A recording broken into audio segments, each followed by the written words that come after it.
We've talked about over the last few weeks the first 10 steps of the program of Overeaters Anonymous. And we've talked about the working of the steps, and we've talked about how vital it is to keep up on steps because otherwise we degenerate into dieting with group support. And when we start to degenerate into dieting with group support, we find ourselves in very dangerous water. And for the first while that I was in Overeaters Anonymous, I really heard what they were saying about steps and God and this in the same way that Charlie Brown hears his teacher. Wah, wah, wah, wah, wah. I heard it. I thought that was wonderful for them. I thought to myself, how do people find the time? I'm not interested in that. I'm not interested in a relationship with God. I'm interested in losing this damn weight. And when I lose this weight and I keep it off for about 20 seconds, I'm going to hit that door so hard, I'm going to say goodbye, and I will never see any of you ever again unless I happen to run into you someplace, some way. And it took me a long time to realize what this was really about. And I came into the world as a scared, angry child. And I learned at a very early age that I was fat. How did I know I was fat? Everybody told me that I was fat. And everybody from a very early age on pointed this out all the time. And I could never seem to escape this. I could never seem to get away from the fact that no matter what was going on in the world, Harlan was fat.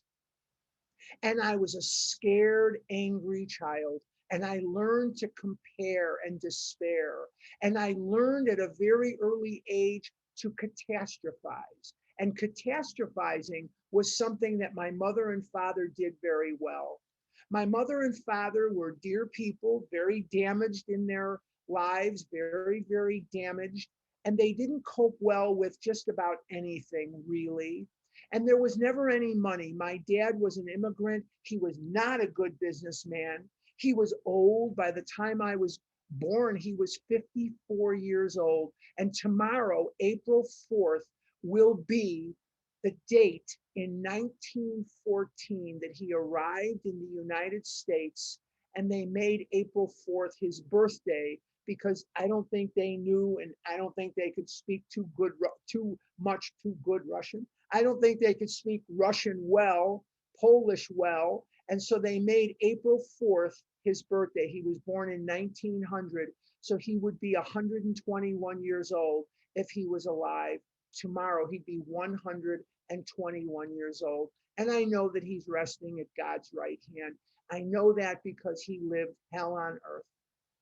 We never seemed to have enough money. We never seemed to have enough of anything.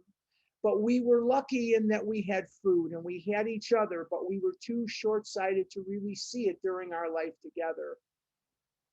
I pay the price today, and I've paid a very, very hefty price for the food that I ate and the mistakes that I've made. I went to Hebrew school. I went to grammar school, public grammar school, but I also went to Hebrew school after school, and I didn't really like it. I didn't want to learn Hebrew, and I wasn't into it really at all. God, my allergies are still bothering me. Sorry about that. I'm not crying. My eyes are watering because I'm allergic to things that are so prevalent right now. So please excuse me. And the bottom line is that I was unhappy. And I was unhappy to the point where I wanted to die a lot more than I wanted to live. And if you could have asked me as a young child, do you think you're going to have a good life? I would have said to you at a very early age, no, no. Why would I have said that? Because no one in my environment ever said to me an encouraging word. They would always say to me, if you weren't so fat, you'd get a girlfriend. If you weren't so fat, you could fit in your desk at school and you wouldn't be so uncomfortable. If you weren't so fat, we could do this or do that. And so I lived my life with this absolute belief that because I was who I was and because I was what I was, that life was just not worth living. And I looked at myself and I wondered often, why was I born? It always seemed to me that my dad had this family that was killed long, long before I was born. They were wonderful and fabulous and excellent and great, and I was fat. And my mother was crazy. My mother loved me very much, and I loved her, but she was insane. She had three distinct personalities. She could be a screaming, raving lunatic. She could be a 2-year-old, or she could be a pretty together person. And you never knew what you were going to get or how long it was going to last. But whether you come here from Yale or you come here from jail, whether you come here from Park Avenue or you come here from under a park bench, in step 11, which is going to be the subject that we're going to talk about this morning exclusively, we are going to be asked to improve our conscious contact with God. In 10, we continue. In 11, we improve. And in 12, we practice. We continue in 10, we improve in 11, and we practice in 12. And I don't care who you are, whether you come here from affluence, as one of my friends does. I happen to know that she comes here from great wealth, great financial power, great wealth. Her father is an internationally known person. And she, like myself, is an absolute gutter, compulsive, garbage can, back alley, compulsive overeater. So as I say, whether you come from Yale or jail, Park Avenue or a park bench, as my friend in Chicago says, nobody comes in here on a roll. We come in here injured, and we come in here bruised and battered, and we come in here out of desperation. What is it about the human spirit that only seeks this program of recovery when all other measures have failed? And it says in the doctor's opinion that all other measures failed. I did the pay and weigh, and I did this and I did that. What's the difference between Overeaters Anonymous and all the other things, from all these other methods of losing weight or gaining weight, or whatever direction it is you're coming from? Some of us are anorexic. Some of us pendulum between two extremes. Some of us are anorexic and bulimic. Maybe we're regurgitation bulimics. Maybe we're laxative bulimics or exercise bulimics, or combinations of all those things. Or we're compulsive overeaters who reach an obese state like me. We all come in here battered and bruised.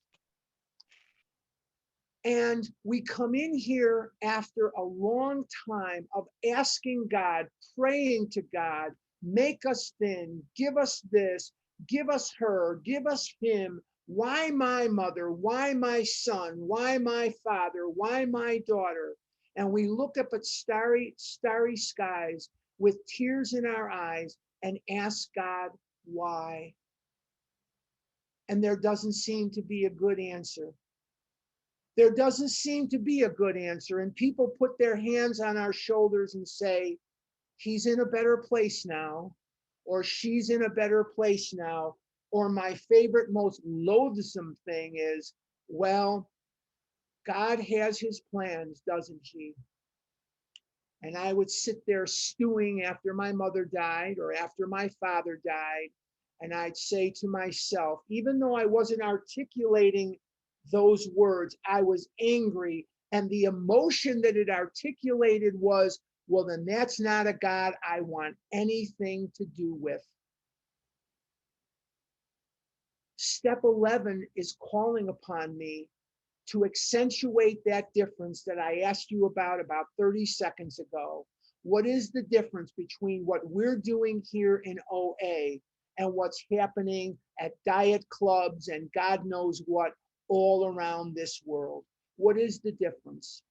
In the pain ways, they treat the illness by trying to restrict through willpower your intake of food. Does that work at us losing weight? You bet it does. It absolutely does work.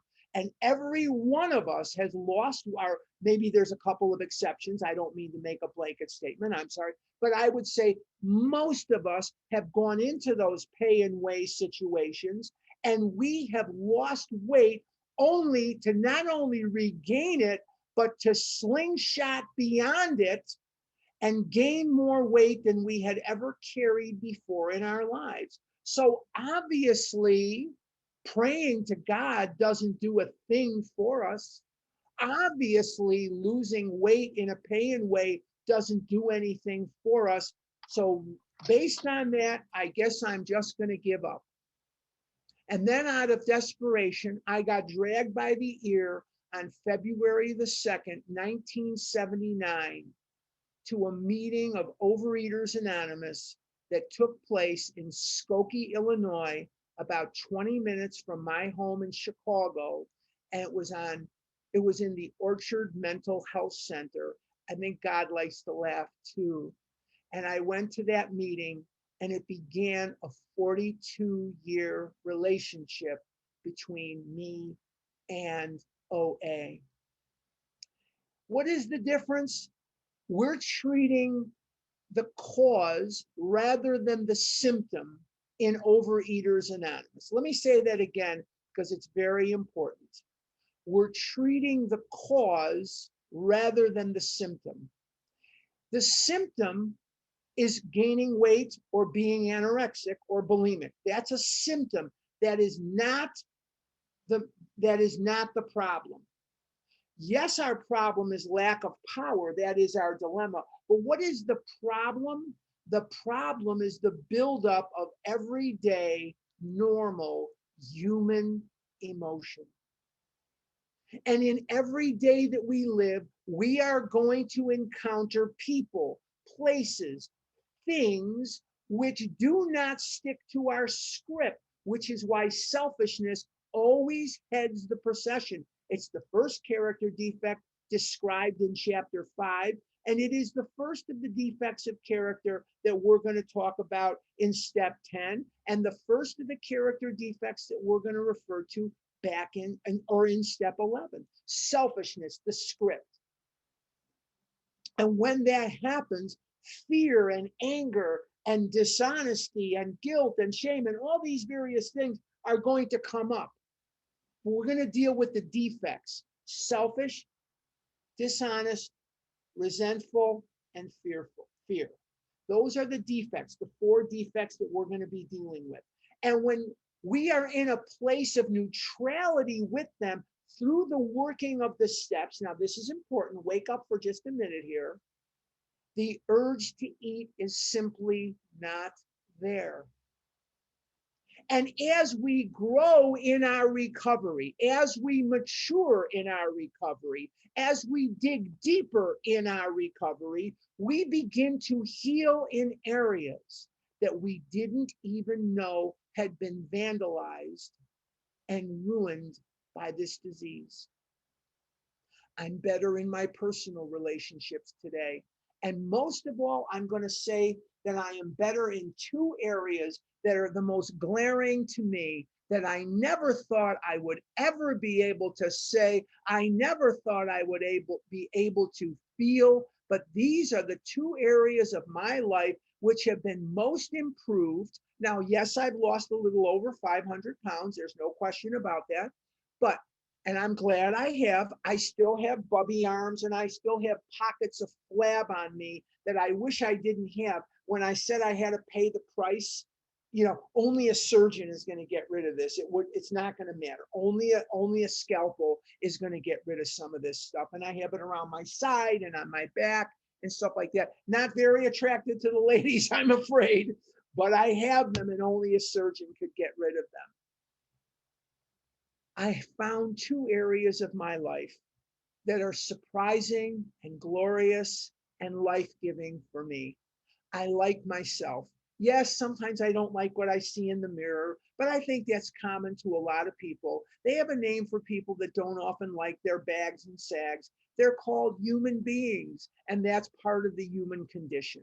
And I never thought in a million years that I would ever wake up on a day and like myself to the point where I certainly want to live. Somebody's unmuted, Maria. Where I certainly want to live a lot more than I want to die. And the other thing that we're going to be talking about today is I have a peaceful, I have a wonderful, I have a grateful, and I have a rewarding relationship with God. It may not be the God of your understanding. It may not be a God that you even agree with, but I have a loving and deep, effective relationship with a power greater than myself. Let's take a look at page 85 at the very, very bottom of the page where it says step 11 suggests prayer and meditation. Now, let's stop right there. When they talk about meditation, they are not necessarily talking about sitting on the floor in the cross-legged position, saying or saying ah or ooh or any of that stuff. And if that's what works for you, God, please continue doing it. That's fine. I'm not here to disparage what works for you. I'm not here to pass judgment or comment that maybe a particular type of meditation or prayer is most effective for you. I'm just going to share what works for me. Remember when we talked about chapter 4, we agnostics? I thought, oh, this is the most icky chapter for me to share on because you got to talk about God. And nothing makes more people more bristly than this discussion of God. I'm going to do the best I can. Bear with me. I'm just going to do the best I can. Okay. But meditation, when they wrote this, meant quiet time. They knew that they had to change their way of praying, and we're going to talk about that. And they prayed, but they also needed that quiet time. They needed that time in the morning. Now, if you need it in the afternoon, take it. If you need it at night, take it. If you need it at whatever time you need it, you take it. It is an as needed prescription. But for Bill and Bob, in June, in the end part of June of 1935, they would get up and they would pray and they would eat breakfast. And Ann Smith, she'd stand at the door on Ardmore Street, 855 Ardmore Street, and she would say, have you boys taken your quiet time? I saw my bubby arm in the camera. I put it down right away. But anyway, she said, have you taken your quiet time? And the boys would sit in the living room, and I recommend before God closes your eyes, get to Akron, Ohio, get to Bedford Hills, New York, get to Stepping Stones, get to East Dorset, Vermont. You deserve that. Go and do it, and go and come to the OA birthday and come to these conventions like the Vision Convention and so on. But anyway, that aside, and they would sit in the living room that you can stand in, and they would sit there and they would take their quiet time. So when we're talking about meditation and prayer, just think of it like this, and this is the simplest terms I can give. Prayer is speaking to God. Meditation is listening to God. Prayer is talking to God. Now, the prayer that I knew was make me the first baseman of the Cubs, make me thin, make me rich, give me a Rolls Royce, get me a girlfriend, get me some money, gotta have some money, get me some money. I want a girlfriend, I want money, I want this, I want. Oh my God. That's not prayer. That's nagging, that's petitioning God for something that I want. And where we transcend from a person who is struggling to a person who now has had a spiritual awakening, now what we're going to do is we're going to pray in a completely different direction. And Bill, when he wrote this, wasn't a clergyman. He wasn't a particularly religious man. He wasn't, he's the guy right behind me, he's watching me, but he wasn't a particularly religious man. Thank God he wasn't, because if he was, he would have written this in such a way that I might not have ever understood it. But he writes it in such simple terms that it's absolutely followable. Is that a word? Followable? It's absolutely doable by anyone that can just read the language and follow what it says. Let's continue together. We shouldn't be shy on this matter of prayer. Better men than we, I'm at the top of 86, are using it constantly. Notice that he doesn't say using it daily. Notice that he doesn't say using it regularly. He puts the word constantly because constantly best describes the relationship that most recovered people have with their higher power. I pray constantly. Some of you on Vision make me scream into a pillow when I get home from my walk. Some of you don't. It's my issue, not yours. And no, I'm not going to name names, but some of you make me scream into a pillow. But that's my issue, not yours. Some things I see on the news, some things I see in my life, they make me scream into a pillow too. That's part of me being a human being. That's part of what I have as a group of shortcomings called defects of character. My defects of character make me sometimes want to scream. And so I have to use prayer constantly. And the prayer that I use most constantly is the 10-step prayer. If you figured anything about me out by now, it's that I try to live in 10, 11, and 12. And in the 10-step prayer, the prayer simply goes, how can I best serve thee? Thy will, not mine, be done. Notice there's nothing in that prayer that says, God, get me a girlfriend. God, I want to be the first baseman of the Cubs. God, I want $1 million and I want a Rolls Royce. There's nothing in there about that. That's not part of it. How can I best serve thee? Because in the book on page 63, it tells me that if I do God's work well, I'll be taken care of. I'll be okay. I may not get what I want, but I'll want what I have. I may not get what I want, but I'll want what I have. And some things, they break my heart because some things are harder for me to digest than others. I bet you're in the same boat. I bet you see things and experience things all the time that are more difficult for you to swallow than other things. That's part of being a human being. So when we see this word constantly, it's very, very important. Notice that the words are things we're going to point out because these are the things that point us to the real recovery that we so desperately want constantly. Now, here's a promise. It works if we have the proper attitude. What's that proper attitude? That proper attitude is not, give me what I want, God, quid pro quo. What's quid pro quo? It's a legal term. And quid pro quo actually is a form of sexual harassment. It's the most serious, but quid pro quo means you do this and I'll do that. And that's the relationship I had with God for a very long time in my life, boys and girls.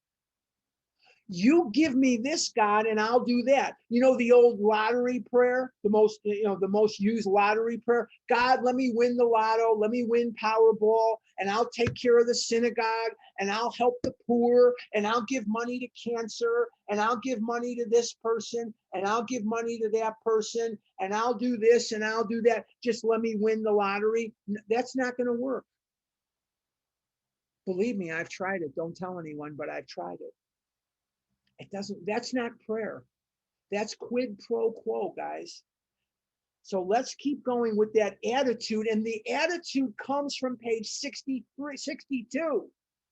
The attitude is God is the principal. I am the agent. He is the father. I am his child.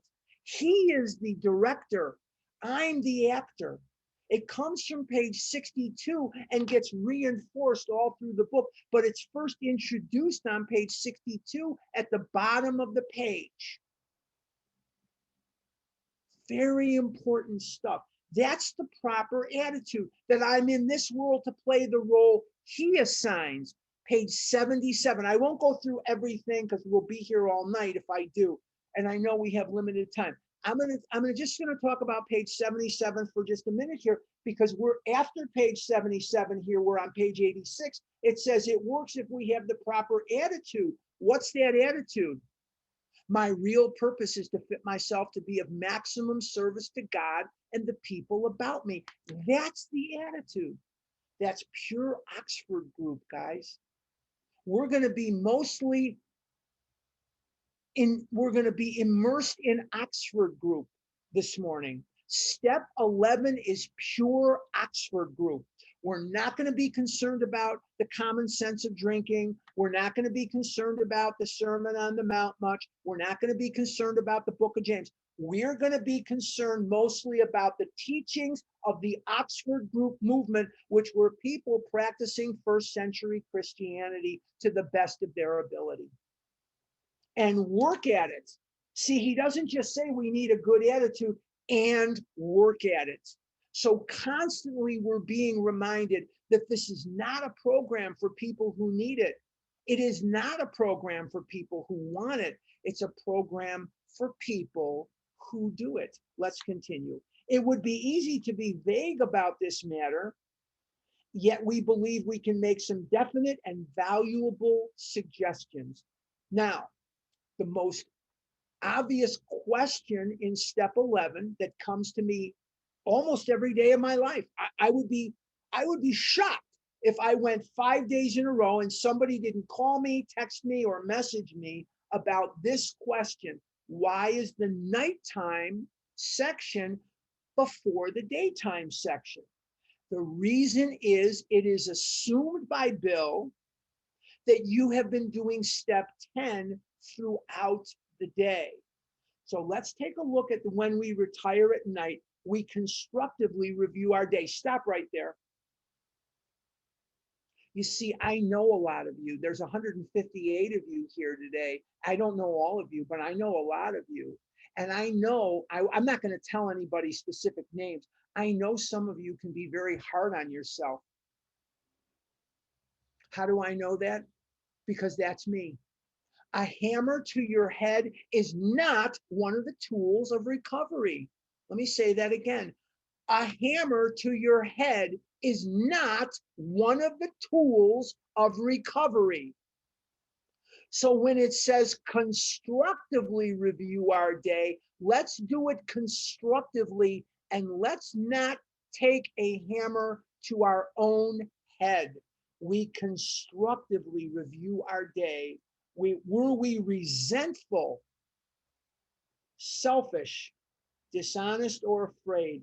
What step did we use for resentment, selfishness, dishonesty, or fear? I said selfishness was first, it's resentfulness. Sorry, I was confusing the thing on 10. Were we resentful, selfish, dishonest, or afraid? That's step 4. Do we owe an apology? Step 10. Steps 8, 9, 10. Have we kept something to ourselves which should be discussed with another person at once? Step 5. Were we kind and loving toward all? Step 10. Love and tolerance of others is our code. What could we have done better? Stop right there. Again, please remind yourself when it says, what could we have done better? Leave your self sledgehammer, the one you use on yourself, in the toolbox. We don't need it today. We'll let you know if you need it. It's not going to be today. What could we have done better? Now, what could we have done better can either make you or break you. Don't be hard on yourself unnecessarily. Be critical with love. Critical with love and tolerance. You know, it says love and tolerance of others is our code. Love and tolerance of yourself sometimes is okay too. I'm not excusing you to go out and eat Hostess Twinkies. I'm not saying go out and eat, McDonald's or whatever it is you eat. I'm not saying that. Don't use that as an excuse. But within reason, we have to be a little more loving and tolerant of ourselves. Show yourself the same love and tolerance that you'd show someone else. I was married for 17 and a half years, and the woman I was married to listened to me rail on myself, how much I made a mistake and how much I screwed up and how much I this. And she turned to me on a very dark night. We were living in Oregon at the time, raining. My God, cats and dogs, it was raining. And she turned to me. This is before my daughter was even born. My daughter wasn't even born yet. And she said to me, Harlan, if you talk to your friends the way you talk to yourself, would you have any? And wow, holy mackerel. If I spoke to you the way I speak to myself, you'd run away from me as fast and as far as you could. So take it easy on yourself. Were we thinking of ourselves most of the time?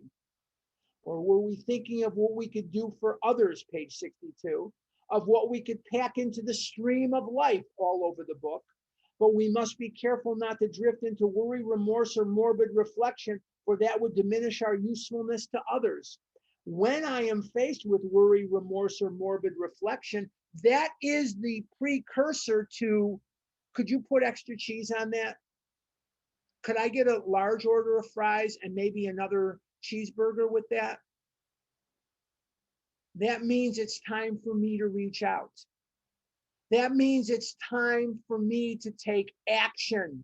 That means it's time for me to get out of myself. And that means action. Action, action, action. This is the precursor. And all of my life, I have been told by people, suck it up, Buttercup. Stop your whining, Nancy. Pull yourself up by the bootstraps. You can do this. If you just had some discipline, you'd be fine. Well, if you just had some willpower, you'd be fine. If you just this or you just that. No, I need God's help. Without help, it is too much for us.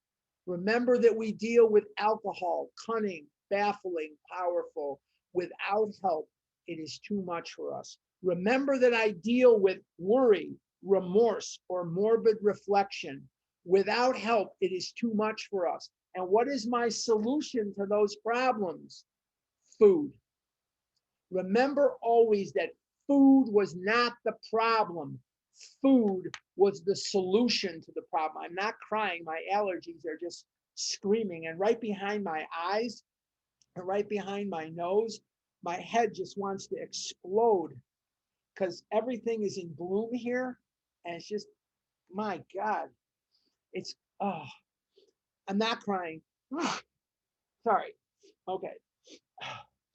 After making our review, we ask God's forgiveness and inquire what corrective measures should be taken. So what we're going to do here is we're going to ask God, what should I do better? How could I be better?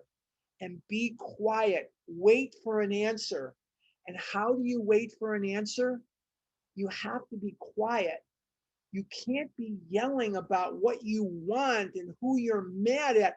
Give that stuff a rest for 5 minutes, for God's sakes.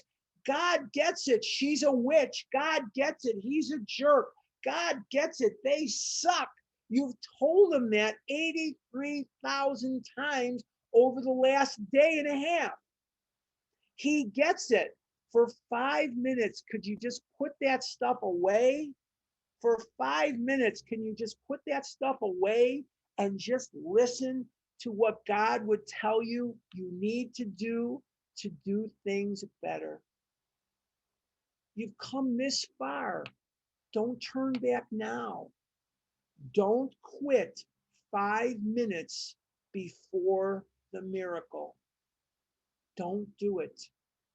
Don't do it. If you follow football, it would be like you running back a kickoff from your end zone to the 1 yard line of the opposing team. And at the 1 yard line, you throw the ball up and you fumble. You fumble the ball. Why didn't you just run the other yard into the damn end zone? What the heck's the matter with you? On awakening, here's your daytime section. On awakening, let us think about the 24 hours ahead. We consider our plans for the day. The reason he uses that word consider is because it's very vital to my survival that I be flexible. I consider what I want for the day. I consider it. I'm not writing anything in stone. I'm not writing anything on the wall. I'm just going to be flexible.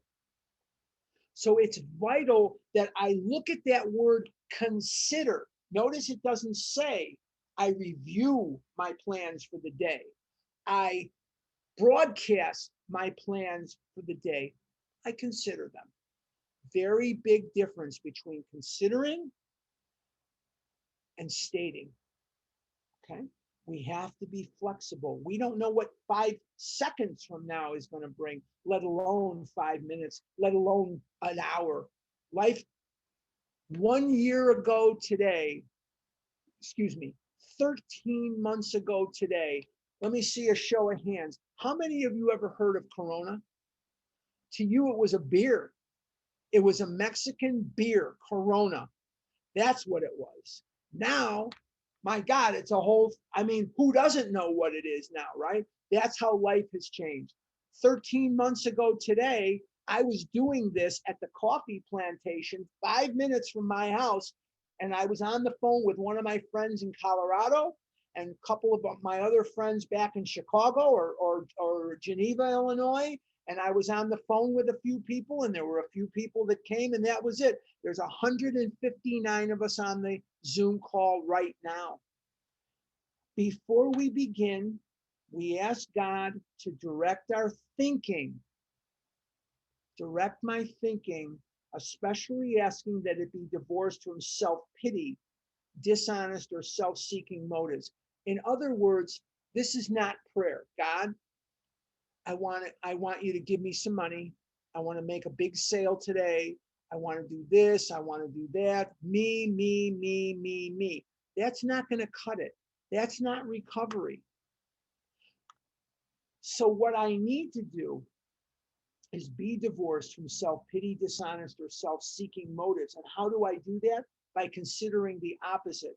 What can I do for others, but with no expectation of a result? Once I start attaching a result to that, I'm going to be nice to Fred. So Fred is now going to give me his bicycle to ride or whatever the heck it is. No, I have to be divorced also from results. Under these conditions, we can employ our mental faculties with assurance, for after all, God gave us brains to use. Our thought life will be placed on a much higher plane when our thinking is cleared of wrong motives. And every day of my life, I would get up in the morning and I would ask myself, how am I going to get what I want? How am I going to manipulate the world and the people around me so that I can have what I want? Today, I wake up in the morning and I'm very grateful to God. And the first step that I do every morning is 11. And the first thing I do is upon awakening.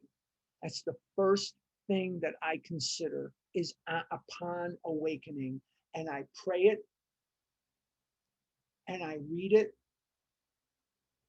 and I hear it and I try to do it. The first step that I do every morning is step 11. In thinking about our day, we may face indecision. Why would we face indecision? Because we're human beings. We may not be able to determine which course to take. Here we ask God for inspiration, an intuitive thought, or a decision. So if we're asking God for inspiration and intuitive thought or a decision, we're going to be much, much better off than if we try to figure everything out ourselves. And the temptation is to try to figure everything else on my own by myself, because that's what I was taught made a man.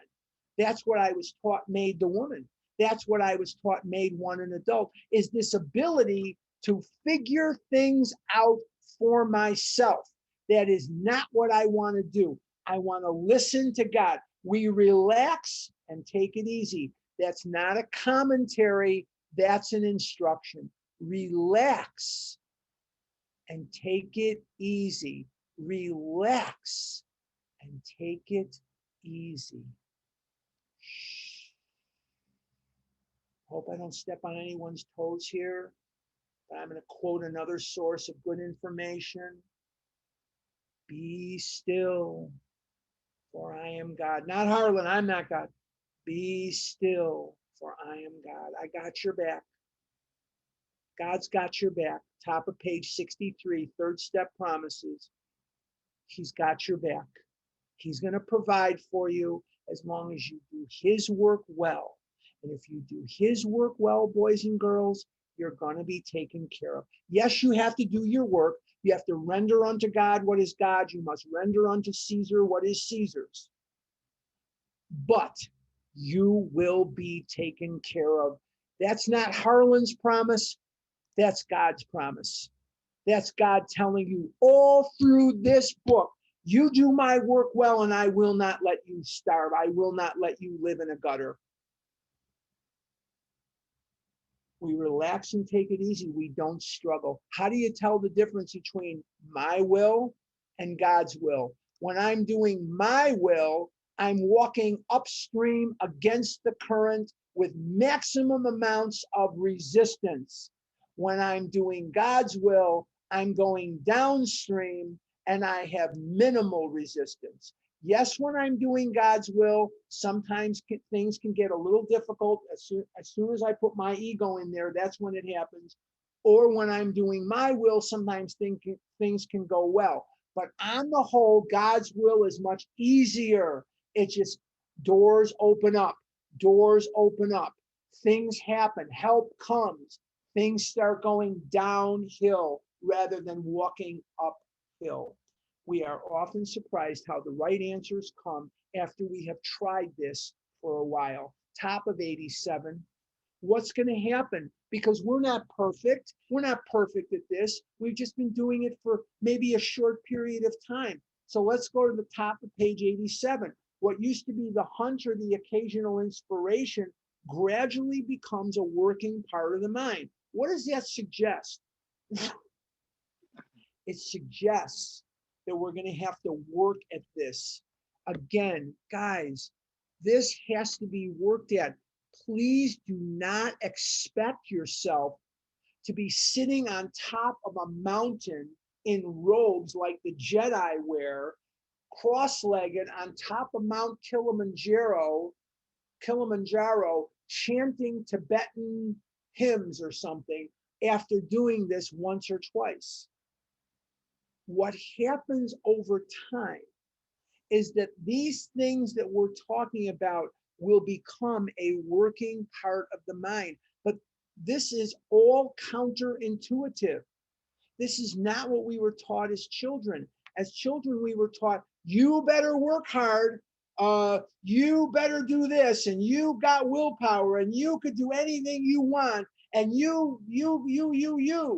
Who's number one? Go to the bookstore. I've said this before. Go to the bookstore, go to the library, go online. There's self-help books up the wazoo. How many books tell you, no, you can't do this on your own? Only one that I know of, and that's the blue book I have in my hand. And the title of it is Alcoholics Anonymous. That's the only book I've ever read where it shows you that you cannot do this yourself.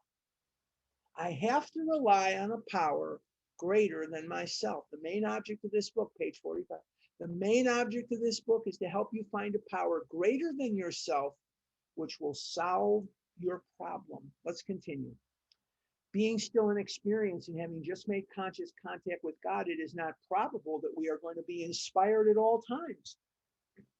We might pay for this presumption in all sorts of absurd actions and ideas. Nevertheless, we find that our thinking will, as time passes, not the first time, not the 9th time or the 33rd time that you do this. As time passes, what will happen? Our thinking will be more and more on the plane of inspiration. We come to rely upon it. Now, the next paragraph is reflected twice in the book. If we go to page 13, if you have your book in front of you, go to page 13. I'll give you a second to get to page 13, 1-3. On page 13 of the Big Book of Alcoholics Anonymous, it says, I was to test my thinking. It's 3/4 of the way down the page. I was to test my thinking by the new God consciousness within. Common sense would thus become uncommon sense. I was to sit quietly when in doubt, asking only for direction and strength to meet my problems as He would have me. He is capitalized, that's God. Never was I to pray for myself, except as my request bore on my usefulness to others. Then only might I expect to receive, but that would be in great measure. Pure Oxford group. Let's go to page 87. Page 87. Oxford group. These first century Christian teachings, the Judeo-Christian ethic, whatever it is you want to talk about. Notice that in this paragraph, it does not say pray for what you want. Let me win the lottery and I'll help the synagogue and I'll help this one. It doesn't say that. It doesn't say make a deal with God. When I was a kid, there was a game show called Let's Make a Deal with Monty Hall. And it was, let's make a deal. And he'd say, I'll trade you this and you can get a new car. And sometimes you get the new car and sometimes they'd undo the curtain and there'd be a goat there, or a chicken or something like that, a live chicken. You meant 1-0. Okay. How I get off on these tangents, I don't know any but more than you do. That's just how my brain works. I wish it was different. I wish I was more normal and more linear. I just got to go with it. Probably not going to change. Sorry about that. Okay. Page 87, but it entertains me. All right. We usually conclude the period of meditation with a prayer that we be shown all through the day, not just in the morning, not just at night, but all through the day, what our next step is to be. What does that suggest about? That means I'm working steps all the time. There's never a time when you don't work steps. Remember my story I love, my friend Naomi B. She would love it if she knew I was mentioning this.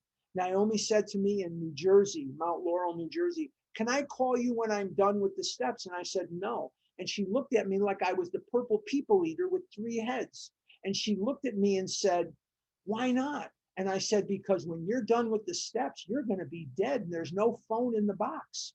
We are working steps all the time. When do you stop working the steps? Never, not during this life.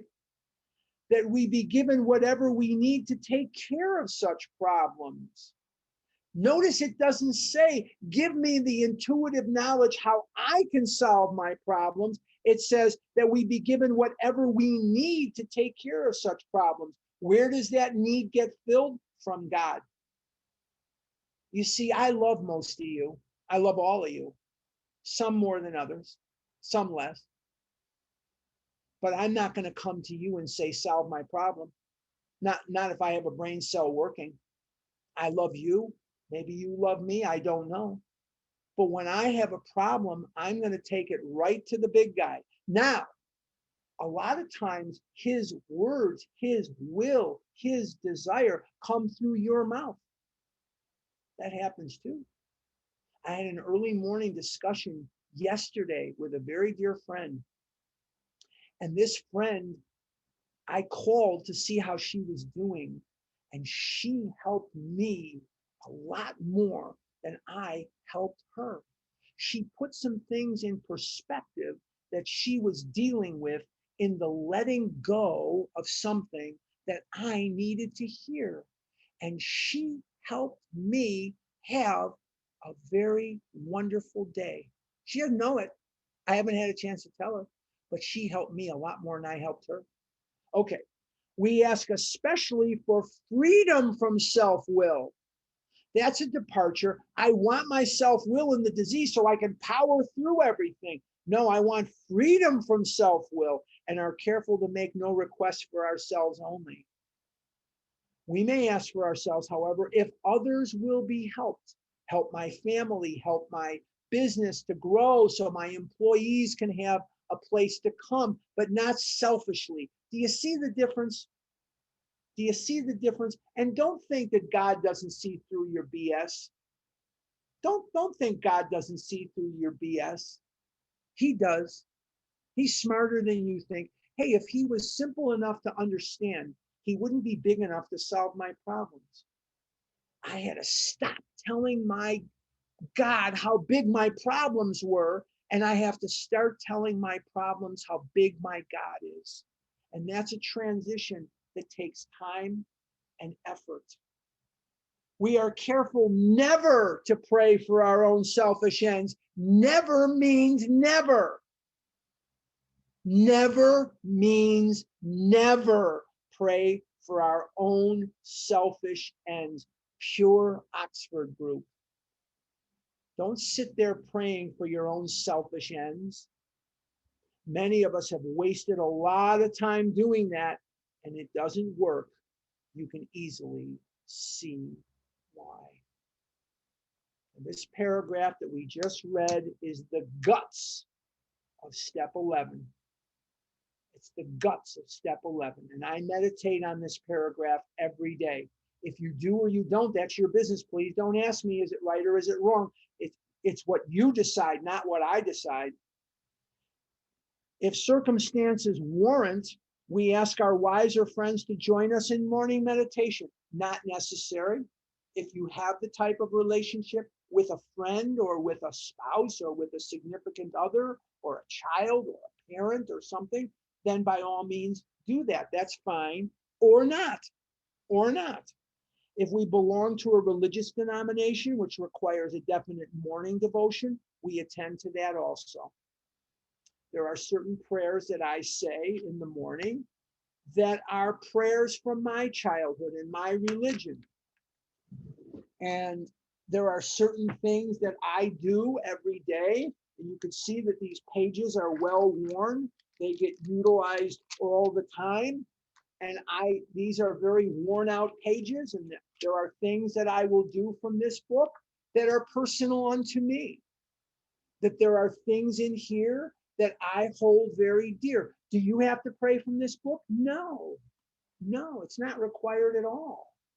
No, but these are things that are important to me because they are part of my morning devotion. They're part of what makes my life tick. If not members of religious bodies, this is Jimmy Burwell's influence here. We'll talk about that in a minute.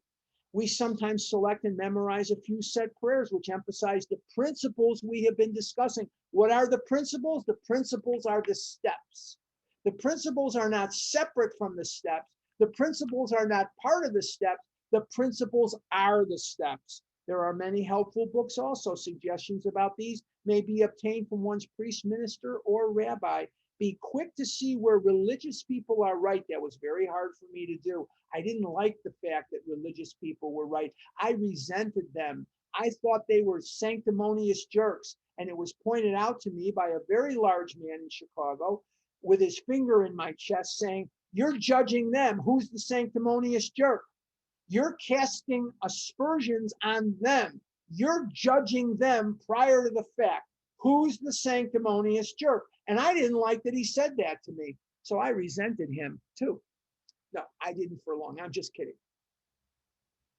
I did a 10-step on my way home. No big deal. Okay. Make use of what they offer. I'm going to have to make use of what religious people have to offer. If I'm smart, I will.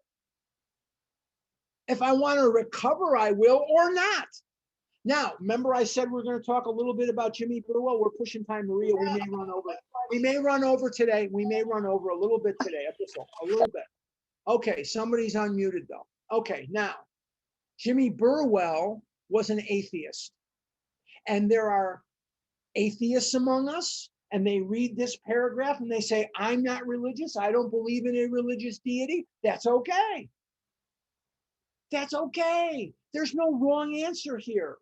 And there are agnostics. What's an agnostic? Ag means without, gnostic means knowledge.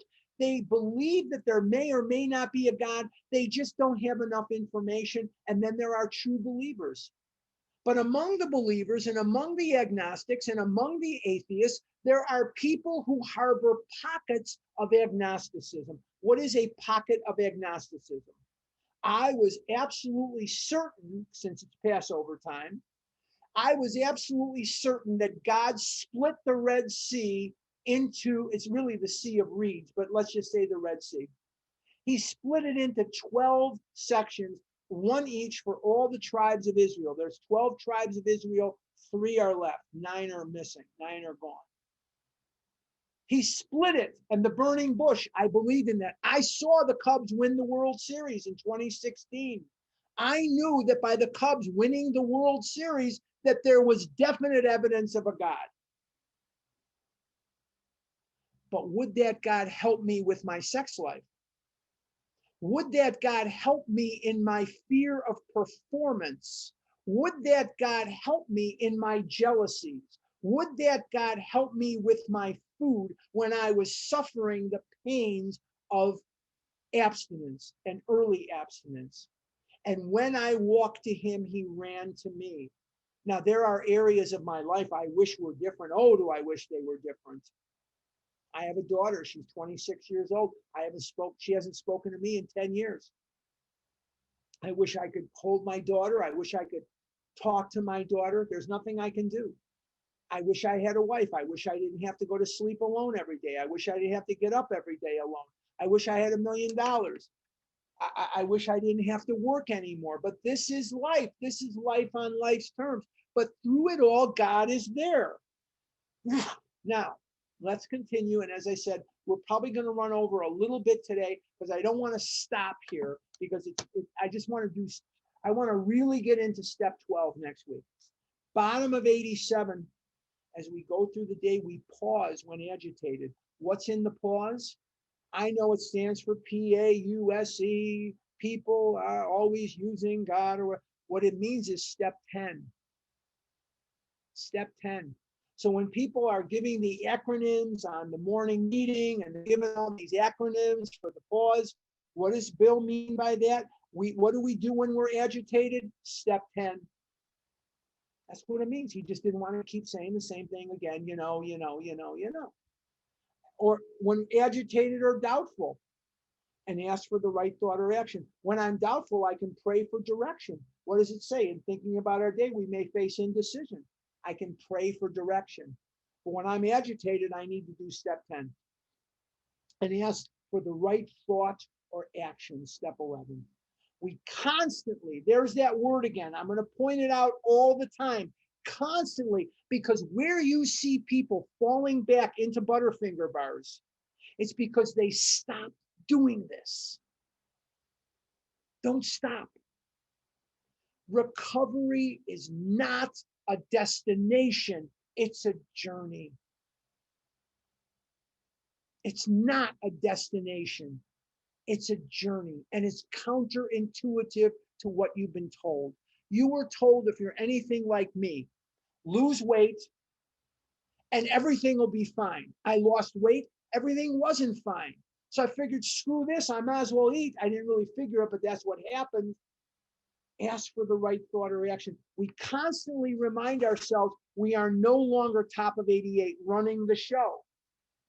Humbly saying to ourselves many times each day, thy will be done. What's that 10-step prayer? How can I best serve thee? Thy will, not mine, be done. You don't even want to say that many words. Just learn the 11-step prayer here. Thy will be done. We are then in much less danger of excitement, fear, anger, worry, self-pity, or foolish decisions. We become much more efficient. We do not tire so easily, for we are not burning up energy foolishly as we did. We are trying to arrange life to suit ourselves. The disease is the most exhausted way of life known to man. The disease wears me out. Yes, I'm tired at the end of the day, and some of you make fun of me, particularly some people at my nighttime meetings. They make fun of me because my eyes are closing and I'm getting sleepy and that. But you got to remember, my day starts about 3:15 in the morning. Vision comes on for me at 4 o'clock in the morning, boys and girls, and I'm tired. But to live in fear, to live in all this anger, it's exhausting. Now, the next sentence is the most important sentence, the most important paragraph ever written in the English language. No more important sentences in any book I've ever read. Considering the program of Alcoholics Anonymous up to this point, what is the author, Bill Wilson, the guy behind me, what is he saying? It works. It really does. My life isn't perfect. There are things about it that I wish were different. I have the love of people and I love them right back. And I have a Rolodex in my phone there of people who I can call. And I have 50, 60 people a night on our Zoom weekday meetings. And there was 150 some people here on the line today. I love life. I love a life that includes people, and I love a life that includes God. I love a guilt-free life. I don't have to worry that you saw me yesterday coming out of McDonald's. I don't have to worry that you saw me coming out of the donut shop. I don't have to worry about where I've been or what I've done or what I've said. I haven't written a bad check to anybody in close to 40 years. I am a free man. I'm a free man, and I'm free from the guilt and the shame and the remorse that have imprisoned me for years. I am free to live a life that is God-based rather than people-based and Harlan-based. A very, very wise man said to me on a very freezing cold day in Chicago, Illinois, with his finger in my chest, and he said to me, if everywhere you went today, everything you did today, everything that went in and out of your mouth was on the front page of the Chicago Tribune, are you okay with that? And for today, for yesterday, for the foreseeable past, I don't know what tomorrow, I have no idea. I am perfectly okay with it. I didn't lie to any of you. I didn't write any of you a bad check. And to my knowledge, I haven't offended or hurt you. That's freedom. But the shackles of this disease are too soft to be felt until they are too hard to break. And so you must be on guard against their hardening through the working of these steps. We alcoholics are undisciplined, so we let God discipline us in the simple way that we have just outlined. But this is not all. There is action and more action. Again, this is repeated. Faith without works is dead, Book of James. The next chapter is entirely devoted to step 12. Now, we ran over a little bit, but I didn't want to stop. I absolutely didn't want to stop. So I'm sorry about the questions and the answers. I'm just going to write down where we are here. Page 89 for next week, start chapter. Okay. Now,